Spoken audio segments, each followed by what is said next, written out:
Nanawagan ang mga stakeholder mula sa Lanao del Sur sa Bangsamoro Parliament na madaliin na ang pagpasa ng panukalang batas na naglalayong bumuo ng Transitional Justice and Reconciliation Commission sa Bangsamoro Autonomous Region and Muslim Mindanao. Ang detalye mula kay Jen Garcia.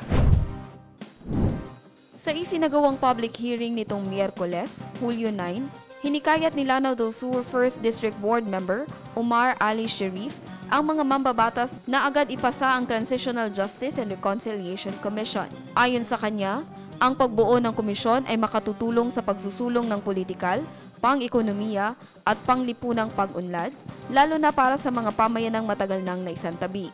Pinangunahan ng Committee on Bangsamoro Justice System ng Parliament ang pagdinig na tumalakay sa dalawang panukalang batas.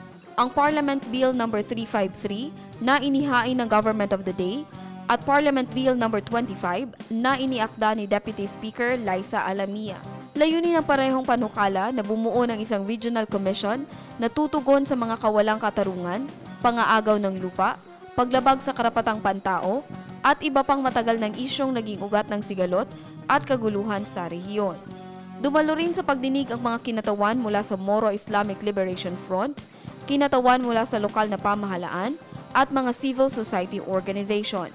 Marami sa kanila ang nagpahayag ng pag-asa na may sakatuparan ng ipapanukalang komisyon ang mga layunin ng Comprehensive Agreement on the Bangsamoro, ang kasunduang pangkapayapaan sa pagitan ng MILF at ang pamahalaan.